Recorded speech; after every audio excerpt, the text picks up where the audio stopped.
class we have seen the topic capacitor. Now we are going to see with application of capacitors. So where all it has been applied. So that is what we are going to see. The first one is a very common example which we are using already in our day-to-day life, which is a digital camera. We all know that when we use a digital camera and when we are just pressing it, there is a flash, is it not?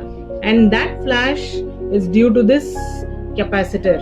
That is what is given here. The flash from the camera when we take the photographs due to the energy released from the capacitor, because each camera has a capacitor in it, and that capacitor, we already know that capacitor is a device to store the charges or the energy.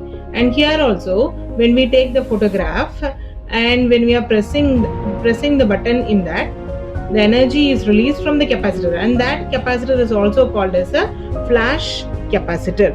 The next is we are going to see the next example we are going to see here is which is used in heart defibrillator. We all know the picture of that heart defibrillator which is given here. And during cardiac arrest, we use this heart defibrillator. So what is the use of this is it gives large electrical energy to the patient's chest for normal functioning of the heart. So when there is a sudden arrest in the cardiac, and when we apply this heart defibrillator in the place of patient's chest, what happens there is large amount of electrical energy is supplied. So when we supply electrical energy to a larger extent, what happens is the heart functions in the normal condition. So this defibrillator uses, so what it uses is it has a capacitor.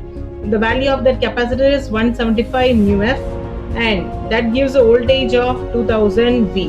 So this is about the heart defibrillator, which is the second application. The next application is we are using this capacitor in the ignition system of automobile engines.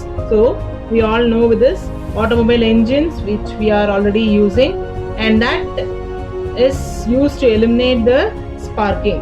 Next, last one is the capacitor is used to reduce the power fluctuations in the power supplies. So during the power transmission, it is also used to increase the efficiency. So this is all being used in the transmitters, transformers, or in the power lines, etc. Yes, thank you.